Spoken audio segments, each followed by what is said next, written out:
journey into weaponry. Deadly, fast, venom-filled weapons that will have Rob Reddle running after deadly brown snakes and taipans and the occasional bird-eating spider. Unfortunately for the squeamish, there's blood.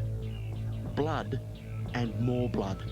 Join Rob Reddle as he sinks his teeth into the killer instinct of fangs.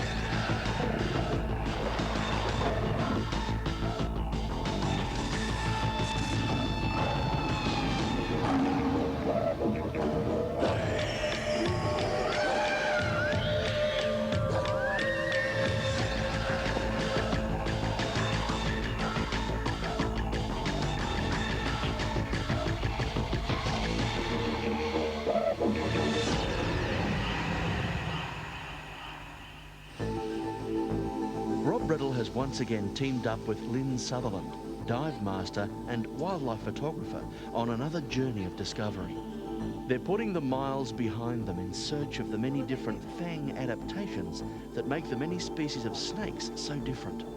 Far northern Australia is an ideal place to hunt these deadly reptiles down, and appropriate too. This state even looks like an inverted fang. But the first fangs they encounter here have legs, 8 of them. Haha, look, there's one. There's quite a hole there. Oh, yeah. He's not big enough and he's not home either. How can you tell he's not home? Well, a spider has more than one hole. And when they go hunting, they come out of it, and in fact, it'd have web over it. They break the web away, go off, catch their dinner, might be close to another home, go in there, and then they seal themselves in. They'll web it over. So if it had web across it, I'd know it was home. So what are we looking for? Well, what I'm looking for, Lynn, is a hole with some web across it. Don't worry about lifting rocks. You only lift the rock that you know something's going to be under. And look, if you look under here, yes. If you look closely down in there, you can see there's web across that hole. So that basically tells me that the spider's home. Oh, yeah. You see, it's covered itself in. It locks itself in. A bit like we do. Home and safe. Now just roll it over. Now the safest. Whoa. And easiest way for the spider to catch them is just grab it and you put it over them. Just give me the lid now. And what we do is stick it underneath him and we get him into that container like that. And then you've got the spider. It's less stress on the spider than anything else. It's a brush-footed trapdoor spider. Have you ever held a spider? No. You're about to learn. Here you go. Try that one. Oh, thank you. She's big. Yeah, she's not bad size, she isn't. So she's not dangerous though, Robbie, is she? Well, they belong to the funnelweb family and they have killed a lot of people. Isn't the funnelweb the most deadliest spider in Australia? No, in the world. Thanks, Robbie. I'm not too sure about this one, though. I don't think they're deadly to humans. You don't think they are? No, no one's been killed yet, so...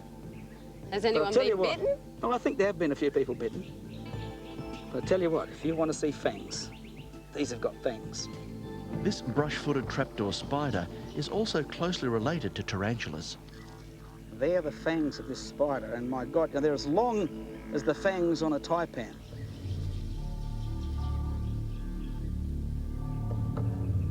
Brush-footed trapdoors are also known as bird-eating spiders. They're big enough to hunt birds, and even baby domestic chickens. Spiders as big as this also take small mammals, so this wild mouse is totally outclassed. With 8 legs for manoeuvring and grasping its prey, it injects venom. In just minutes, the mouse dies, and the spider begins its feast. Fangs here are a very effective weapon. And what amazes me is there are only 2 creatures on the planet that have taken fangs to the nth degree, the spiders and the snakes. There are many types of fangs, but the fangs that we're talking about are the ones that can deliver poison, like a hypodermic needle. Right, Robbie? Exactly. Many animals have fangs, but we're looking at the deadliest of them all. This is a complex story that centres on snakes. But how and why did the snake develop fangs to deliver venom? To find the answers, Rob and Lynn tracked down the mildest and deadliest fang bearers, like the big, long-fanged, venom-dripping taipan Rob describes as the most dangerous snake there is. Then the tables are turned with a snake that looks for all the world as deadly, and often is killed in mistake. but turns out to be a real cutie. They hunt and climb and have fun finding the harmless and the deadly. Just don't move, just let him go. Learn the taipan's bite and release method. They're trying to avoid claws, but Lynn can't. Rob gives a terrifying lesson in the swiftness of a snake strike. Plus, there's bandicoot catching, fang evolution, and plenty of hunting in the arid Aussie bush. Coming next, Rob does a dance with a brown snake. And later, Rob and Lynn give up a little blood to Fangs.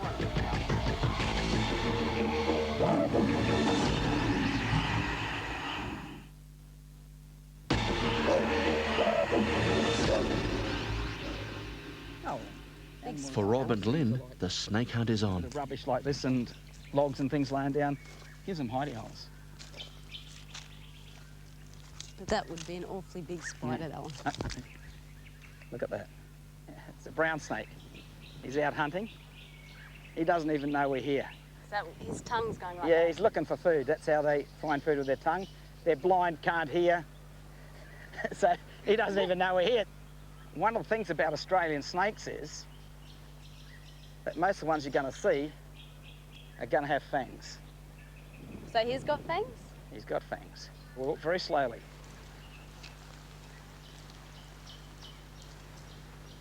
Is he deadly? Yes. That's the second most deadly snake in the world. And there's only got one saving grace, or two really, because he's got the shortest fangs of any snake in Australia. And on top of that, he only injects a very small amount of venom, in fact the least venom of any of the venomous Australian deadly snakes. Yes! Uh-oh. Rob hasn't got his usual jigger or snake catching stick with him. His own has a curved base that allows him to pin a snake without doing it any harm. But this one he has borrowed locally has a straight base. He uses less pressure to protect the snake, but the snake takes advantage of this act of kindness. See how he throws himself around? Yep. Now, I didn't move when he went between my legs. He didn't know what it was.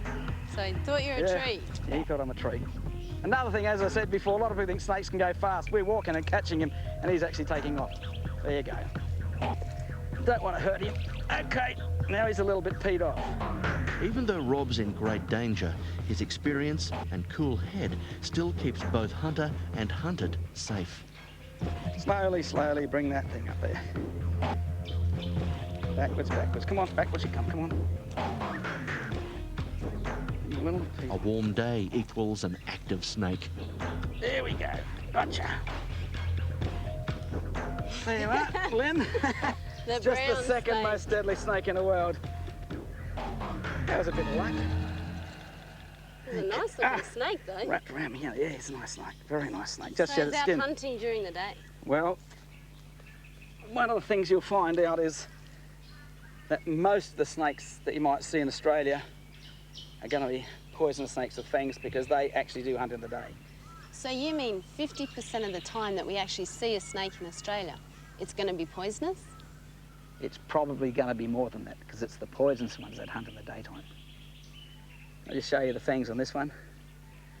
Yeah, see there? Oh, That's, yeah. but they only got very short fangs. That was close to my finger that time. It was. What's the thing? Glad it was your finger. So why does he have such short fangs? Well, my theory is that the brown snake is a real lizard eater. And because the lizards have got very thin skin, he doesn't need long fangs. So that's why he's got short fangs. And because lizards are cold-blooded also, they take a bit of time to die, so he's got a potent venom to actually do that as well. So could he penetrate your skin? Oh, no worries at all. They're about 3 millimetres long. My skin isn't 3 millimetres thick. You just be careful where you put I'm that going head. to be, yeah. Yes. Okay, mate, we're going to let you go on your merry way. Oh, see that? You're going to let him go Yeah, I'm here? just going to let him go here. Just put him down and let him go. Yeah, just let him go on his own way. If he goes between our legs, it'll be okay. Don't move, that's all. Astoundingly, the snake now really does not see his former captor. Just pretend you're a tree. Lynn has worked with Rob for a while now, she can resist the urge to flinch, which could mean death. He thinks from a tree he was going to try and climb up me. Okay, off you go. Off you go. Just don't move, okay? See you, buddy. Yeah, see you later, mate. Well, that's your encounter with the second most deadly snake in the world. How's it feel? Glad to see the back of you. If you encounter a snake in Australia, around 50% of the time, you know it's going to have fangs. And more than likely, it's going to kill you. Next on Killer Instinct, how to tell harmless from deadly.